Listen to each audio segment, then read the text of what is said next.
আসসালামু আলাইকুম। এটিএন বাংলা সংবাদে সবাইকে স্বাগত জানাচ্ছি নাবিলা রহমান।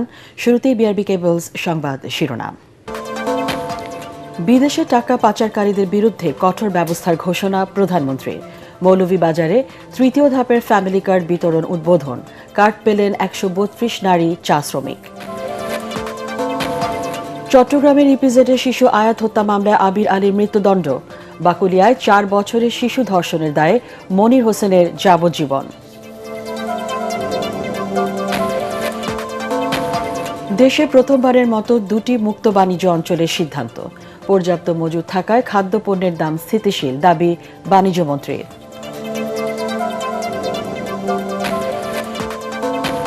নবায়নযোগ্য জ্বালানিতে বরাদ্দের দাবি সিপিডির। প্রস্তাবিত বাজেটে রাজস্ব আদায়ের লক্ষ্যমাত্রা উচ্চাভিলাষী, মন্তব্য ব্যবসায়ী ও অর্থনীতিবিদদের। শুনছিলেন বিআরবি কেবলস সংবাদ শিরোনাম, এবার বিস্তারিত। বিদেশে টাকা পাচারকারীদের বিরুদ্ধে কঠোর ব্যবস্থা নেওয়ার ঘোষণা দিয়েছেন প্রধানমন্ত্রী তারেক রহমান।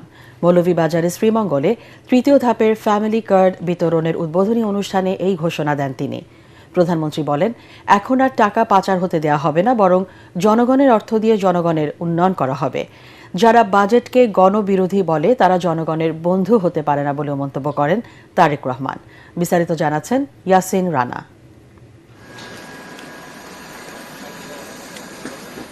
তৃতীয় পর্যায়ের ফ্যামিলি কার্ড বিতরণ উদ্বোধন করতে মৌলভীবাজারের শ্রীমঙ্গলে আসেন প্রধানমন্ত্রী তারেক রহমান।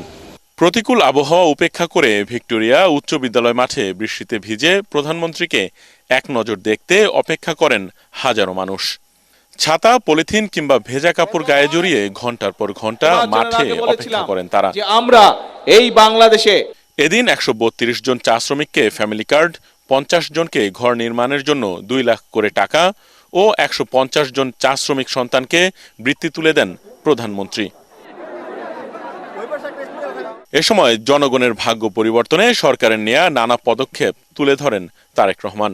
জনগণের টাকা দিয়ে জনগণের জন্য কাজ করা হবে, জনগণের অর্থ দিয়ে দেশের জন্য কাজ করা হবে, দেশের ভাগ্যের পরিবর্তনের জন্য কাজ করা হবে। প্রধানমন্ত্রী ঘোষণা দেন, দেশের অর্থ আর বিদেশে পাচার হতে দেয়া হবে না। এ ব্যাপারে সরকার কঠোর ব্যবস্থা নিচ্ছে বলে জানান তিনি।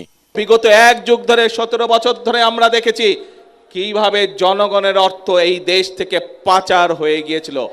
জনগণের অর্থ জনগণকে না দিয়ে একটি দল বিদেশে পাচার করে দিয়েছিল।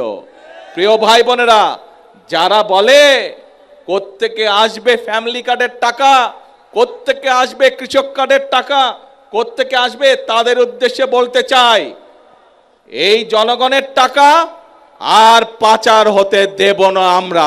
সরকারের জনকল্যাণমুখী বাজেট নিয়ে বিভ্রান্তি ছড়ানো হচ্ছে বলেও মন্তব্য করেন প্রধানমন্ত্রী। যেই বাজেটের মাধ্যমে, অর্থ বরাদ্দের মাধ্যমে আমরা জনগণের ভাগ্যের পরিবর্তন করতে চাই, সেই বাজেটকে যারা চানাচুরের সাথে তুলনা করে, যেই বাজেটে আমরা জনগণের জন্য স্বাস্থ্য সুবিধার অর্থ বরাদ্দ রেখেছি, কৃষক ভাইদের জন্য অর্থ বরাদ্দ রেখেছি, যেই বাজেটে আমাদের সন্তানরা যাতে ভালোভাবে লেখাপড়া শিখতে পারে তার জন্য সর্বোচ্চ বাজেট রেখেছি, সেই বাজেটকে বলে তারা গণবিরোধী বাজেট। তারেক রহমান বলেন, জনগণ ঐক্যবদ্ধ থাকলে সব ষড়যন্ত্র মোকাবেলা করে দ্রুত উন্নয়নের পথে এগোবে দেশ।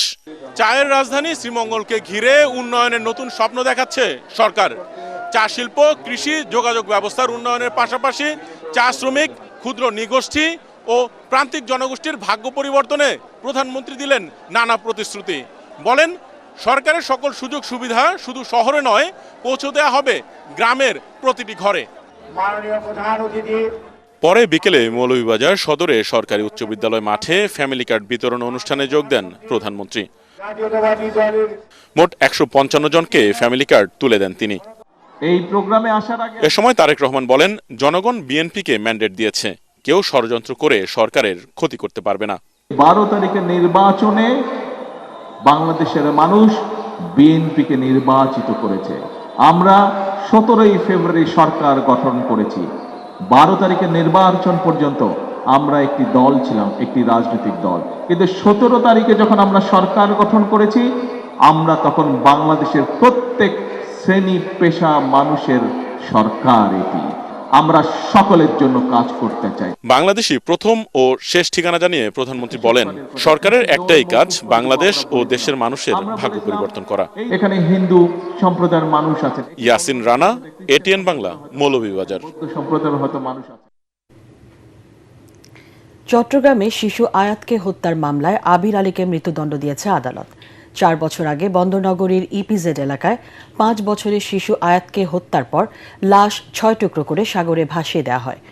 এদিকে বাকুলিয়ায় 4 বছরের এক শিশুকে ধর্ষণের দায়ে একমাত্র আসামি মনির হোসেনকে যাবজ্জীবন কারাদণ্ড দিয়েছে চট্টগ্রামের শিশু সহিংসতা দমন ট্রাইব্যুনাল। চট্টগ্রাম থেকে আবুল হাসনাতের রিপোর্ট, জানাচ্ছেন মিজান শাহজাহান। 2022 সালের 14 নভেম্বর চট্টগ্রাম নগরীর ইপিজেড থানার নয়ারহাট এলাকায় খুন হন সোহেল রানার 5 বছরের মেয়ে আলিনা ইসলাম আয়াত। পিবিআইয়ের তদন্তে উঠে আসে মুক্তিপণের জন্য শিশুটিকে অপহরণ করে আসামি আবির আলী, কিন্তু কোথাও রাখার জায়গা না পেয়ে আয়াতকে শ্বাসরোধ করে হত্যা করে মরদেহ 6 টুকরো করে পতেঙ্গা উপকূলে সাগরে ভাসিয়ে দেওয়া হয়। ওই বছরের 25 নভেম্বর আবিরকে আটকের পর 30 নভেম্বর খণ্ডিত লাশ উদ্ধার করে পিবিআই। বিচার কাজ শেষে 4 বছর পর আসামি আবিরকে ফাঁসির আদেশ দিয়েছেন আদালত। অতিরিক্ত মহানগর দায়রা জজ মোহাম্মদ আলী আক্কাসের আদালত এই রায় দেন। আবির আলী যে নৃশংস হত্যাকাণ্ড সংঘটিত করেছে, বিজ্ঞ আদালত এইটার পর্যবেক্ষণে সর্বোচ্চ সাজা মৃত্যুদণ্ডে দণ্ডিত করেছেন। রায়ে সন্তোষ প্রকাশ করে শিশু রামিসার মতো এই মামলাটিও হাইকোর্টে অগ্রাধিকার দিয়ে নিষ্পত্তির দাবি জানান আয়াতের মা বাবা।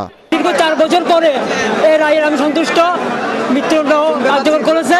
আমি শুধু মাননীয় প্রধানমন্ত্রীকে দৃষ্টি আকর্ষণ করে শুধু একটা কথাই বলতে চাই, 1 মাসের ভিতরে এই রায় কার্যকর করা হোক। এদিকে গত 21 মে বাকুলিয়া থানার নূর হোসেন চেয়ারম্যানঘাটা এলাকায় একটি গুদাম ঘরে 4 বছরের এক শিশুকে ধর্ষণ করা হয়। দ্রুত সময়ের মধ্যে অভিযুক্ত মনির হোসেনের বিরুদ্ধে আদালতে অভিযোগপত্র দাখিল করেন মামলার তদন্ত কর্মকর্তা। 18 জন সাক্ষীর সাক্ষ্য গ্রহণ শেষে বুধবার 7 কর্মদিবসের মধ্যে মামলার রায় ঘোষণা করেন চট্টগ্রাম মহানগর শিশু সহিংসতা দমন ট্রাইব্যুনালের বিচারক সৈয়দা হাফসা ঝুমা। বিজ্ঞ আদালত তিনি তার রায়ে আসামিকে আমরা রাষ্ট্রপক্ষে সন্দেহাতীতভাবে প্রমাণ করতে পারাই, আসামির পূর্বে কোনো মামলা না থাকে এই মামলাটি প্রথম মামলা হওয়ায় আসামিকে যাবজ্জীবন সশ্রম কারাদণ্ড এবং 50,000 টাকা অর্থদণ্ডে দণ্ডিত করেছেন। বিচারিক আদালতের রায় উচ্চ আদালতে দ্রুত নিষ্পত্তির মাধ্যমে আসামিদের সাজা কার্যকর করা গেলে অপরাধের মাত্রা কমে আসবে বলে মনে করেন আইনজীবীরা।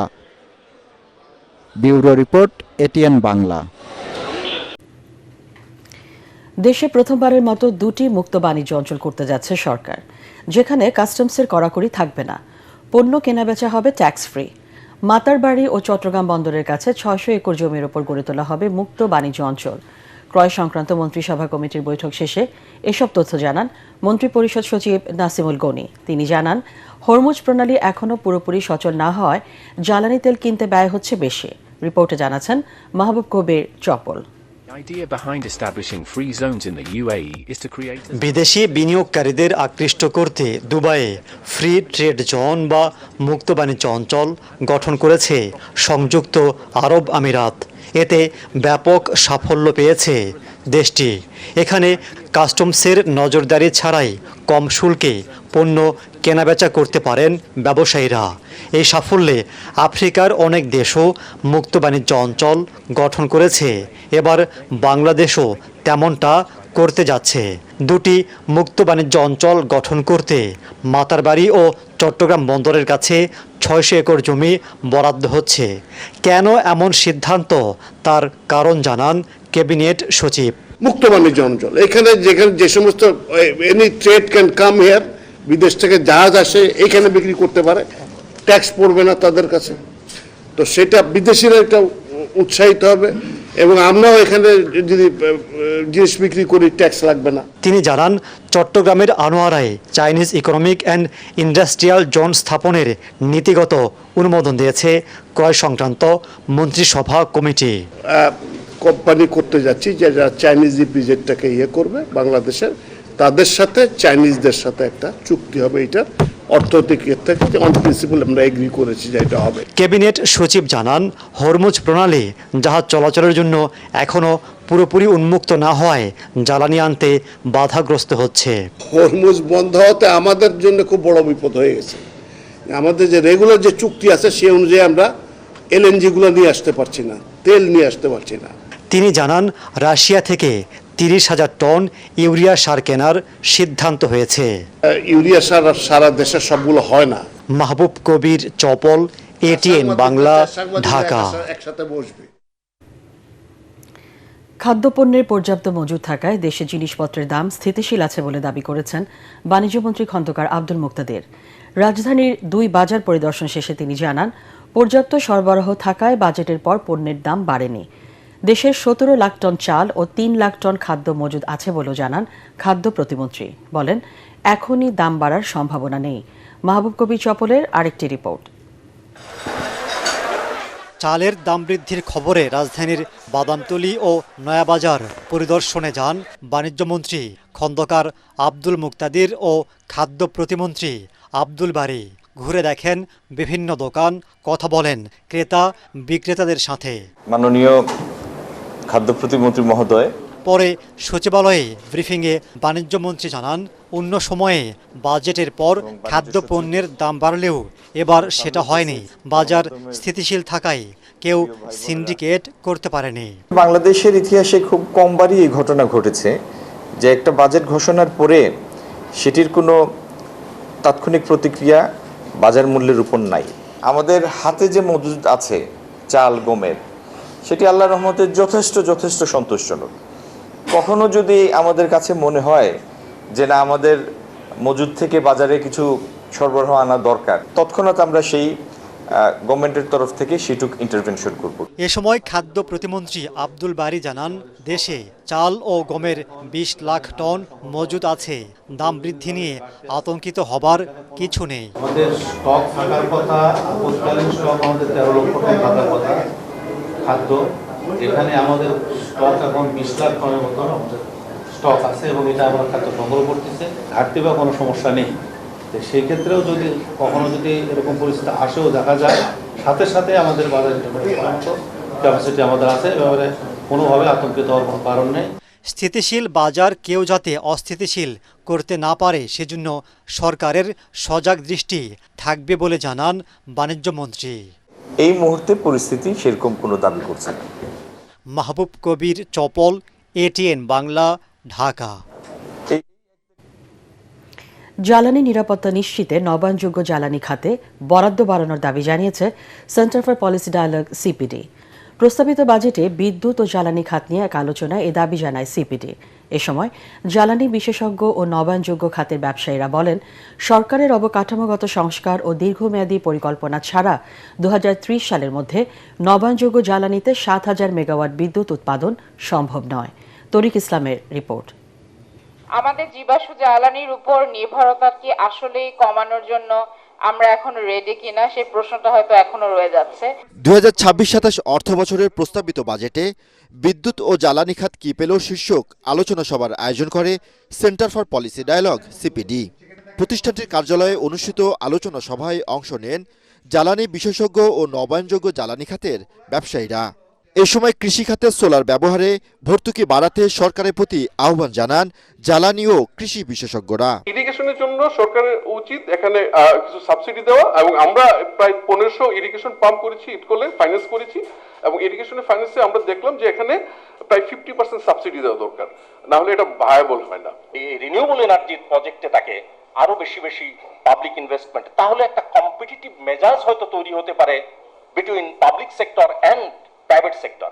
আলোচনা সভায় নবায়নযোগ্য জ্বালানি খাতের পরিকল্পনা বাস্তবায়নে পলিসি ও অবকাঠামোগত সংস্কারের দাবি জানান ব্যবসায়ীরা। আজকে যদি আমরা সত্যি নবায়নযোগ্য জ্বালানিকে বিশ্বাস করি এবং ধারণ করি, তাহলে ওইভাবে পলিসি দিতে হবে।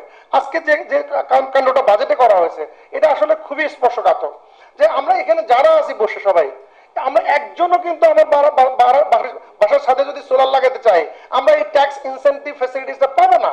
এ সময় CPDর নির্বাহী পরিচালক খন্দকার গোলাম মুয়াজ্জেম বলেন, বিদ্যুৎ ও জ্বালানি খাতে বিগত সরকারের দায় মেটাতে বর্তমান সরকারকে দীর্ঘমেয়াদী পরিকল্পনা নিতে হবে।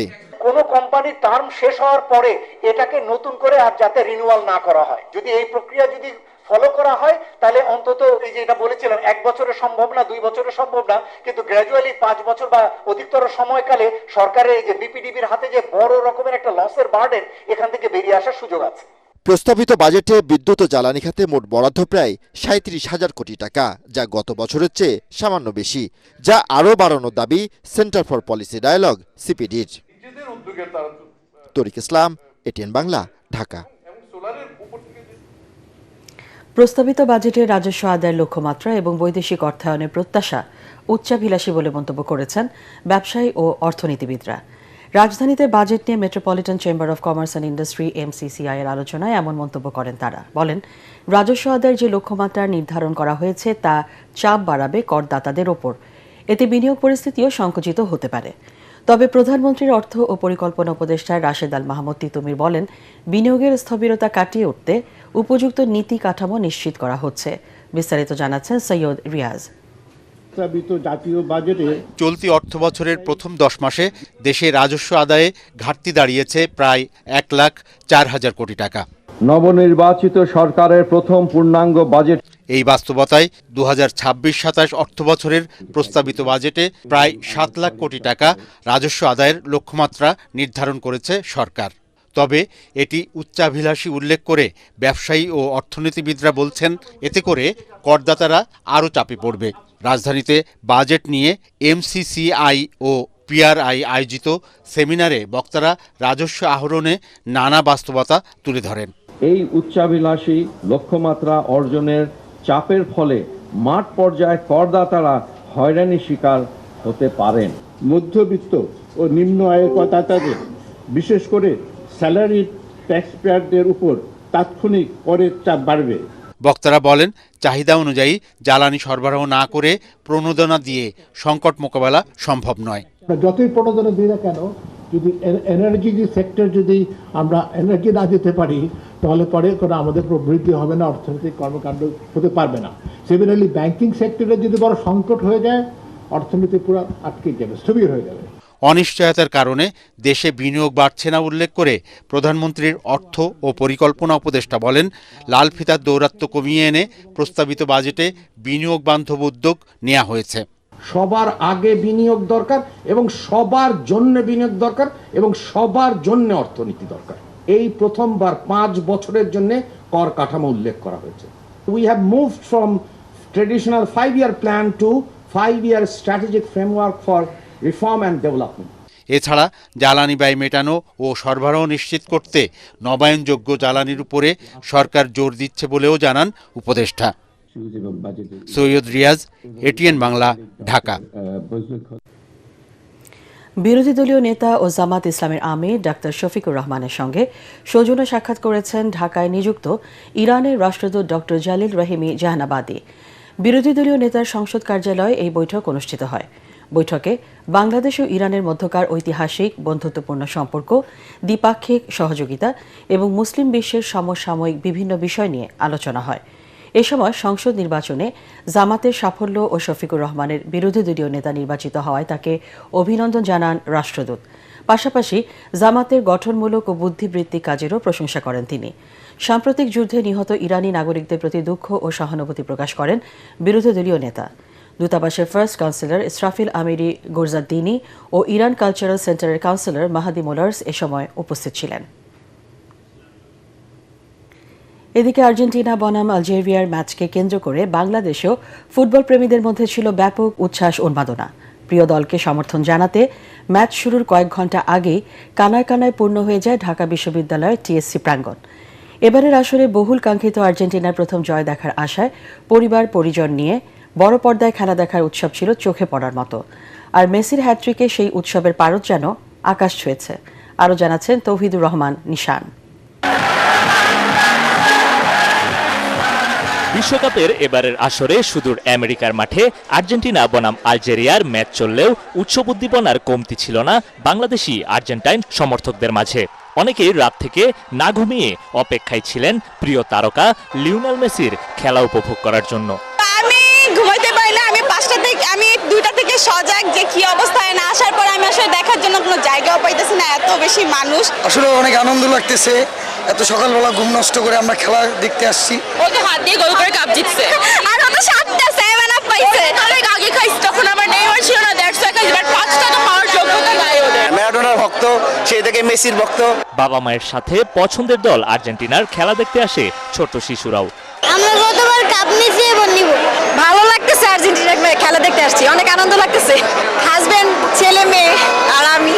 নিজের বাইকটি আর্জেন্টিনার পতাকা রঙে রং করা কিংবা মেসির গোলে দলবল নিয়ে উল্লাস, উন্মাদনার যেন কোনো কমতি ছিল না কাঙ্ক্ষিত এই ম্যাচটি ঘিরে। আর্জেন্টিনা এবং রয়্যাল এনফিল্ডের প্রতি আমার যে ভালোবাসা, এই কম্বিনেশনে আমার আসলে এই কালারটা করা। ম্যারাডোনা সবাই লাইক করে, আমি করি, আমার মা বাপরা করে, আমি করি। আমরা আগে গোল দিয়েছি, ব্রাজিলের মতো আগে গোল খাই নাই। Argentina obviously, no doubt. জয় দিয়ে বিশ্বকাপ যাত্রা শুরুর আনন্দ এবং সেই সাথে ভক্তদের প্রত্যাশা, গত বছরের মতো এবারও চ্যাম্পিয়নের ট্রফি হাতে ঘরে ফিরবে প্রিয় দল আর্জেন্টিনা। তৌহিদুর রহমান নিশান, এটিএন বাংলা, ঢাকা। 2026-27 অর্থ বছরে প্রস্তাবিত বাজেটে নিরাপদ পানি ও স্যানিটেশন খাতে বরাদ্দ বাড়ানো হলেও সুষম বণ্টন হয়নি। বরাদ্দের 72% রাখা হয়েছে, শহরাঞ্চলের জন্য রাখা হয়েছে বলে জানিয়েছে power and participation research centre PPRC. রাজধানী ধানমন্ডিতে সংবাদ সম্মেলনে এসব তথ্য জানিয়ে বক্তারা বলেন, শহর ও গ্রামের ভেতর এই নীতিগত বৈষম্যে উপকূলীয় ও দুর্যোগপূর্ণ এলাকার অনেকেই বঞ্চিত হতে পারেন নিরাপদ পানি ও স্যানিটেশন সেবা থেকে। ন্যাশনাল বাজেট যেই হারে বেড়েছে সেই হারে কি ওয়াশ অ্যালোকেশন বেড়েছে কিনা, অথবা এডিপির আকার যেভাবে বেড়েছে সেই তুলনামূলকভাবে কি রেটে প্রপোর্শনেটলি কি বেড়েছে কিনা, সেখানে আপনি দেখতে পাচ্ছি যে মোটামুটি এটা এখনো বিলো, মানে যদিও বেড়েছে প্রপোর্শনেটলি বেড়েনি, আরও বাড়ার সুযোগ রয়ে গেছে। এবার অর্থ সংবাদ।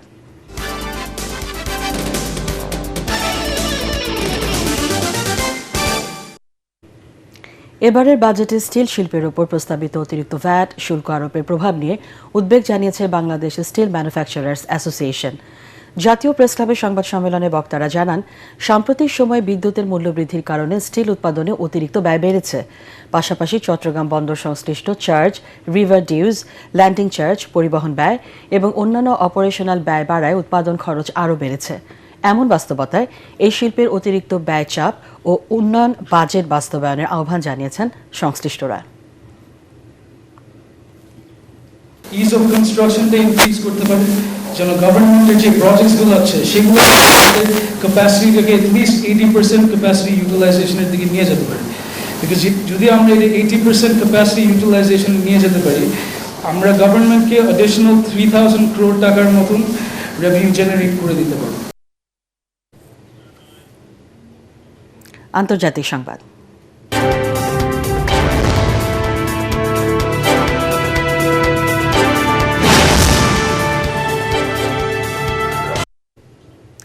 যুক্তরাষ্ট্র ও ইরানের মধ্যে আনুষ্ঠানিক সমঝোতার আগেই বেশ কয়েকটি ট্যাঙ্কার হরমুজ প্রণালী পাড়ি দিয়েছে। আল জাজিরা জানিয়েছে, যুদ্ধ বন্ধের চুক্তিতে পৌঁছানোর পর ওয়াশিংটন ও তেহরানের মধ্যে পুনরায় আলোচনা শুরু হওয়ার ঠিক 2 দিন আগেই এই ঘটনা ঘটেছে। ওয়েবসাইট ট্যাঙ্কার ট্র্যাকার্স বলছে, গত 2 মাসের মধ্যে প্রথমবারের মতো অপরিশোধিত তেল রপ্তানি করেছে ইরান।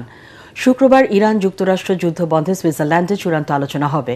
হরমুজ প্রণালী পুনরায় খুলে দেওয়ার খবরে বিশ্ববাজারে কমেছে তেলের দাম। এবার খেলার খবর।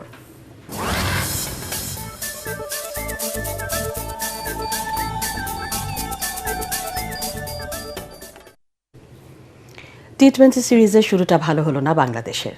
প্রথম টি-20তে অস্ট্রেলিয়ার কাছে 4 উইকেটে হেরেছে টাইগাররা।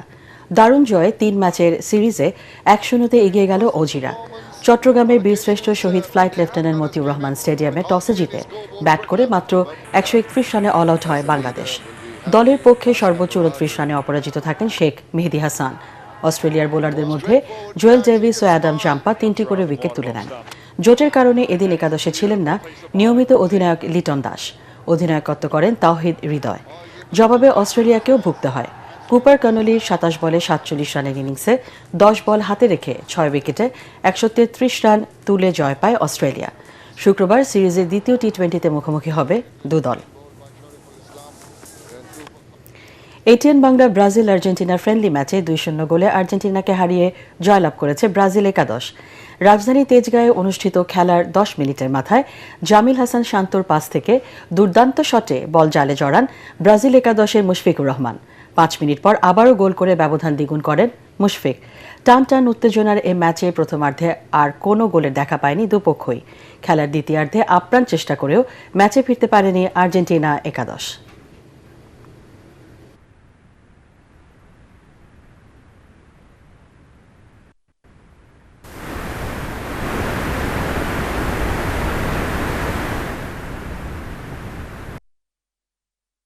শেষ করার আগে বিআরবি কেবলস সংবাদ শিরোনাম জানিয়ে দিচ্ছি আরেকবার। বিদেশে টাকা পাচারকারীদের বিরুদ্ধে কঠোর ব্যবস্থার ঘোষণা প্রধানমন্ত্রীর। মৌলভীবাজারে তৃতীয় ধাপের ফ্যামিলি কার্ড বিতরণ উদ্বোধন, কার্ড পেলেন 132 নারী চা শ্রমিক। চট্টগ্রামের ইপিজেডে শিশু আয়াত হত্যা মামলায় আবির আলীর মৃত্যুদণ্ড। বাকুলিয়ায় 4 বছরের শিশু ধর্ষণের দায়ে মনির হোসেনের যাবজ্জীবন।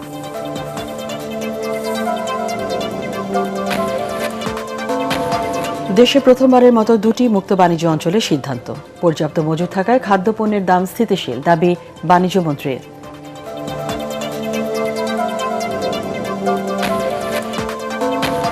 নবায়নযোগ্য জ্বালানিতে বরাদ্দের দাবি সিপিডি। প্রস্তাবিত বাজেটে রাজস্ব আদায়ের লক্ষ্যমাত্রা উচ্চাভিলাষী, মন্তব্য ব্যবসায়ী ও অর্থনীতিবিদদের।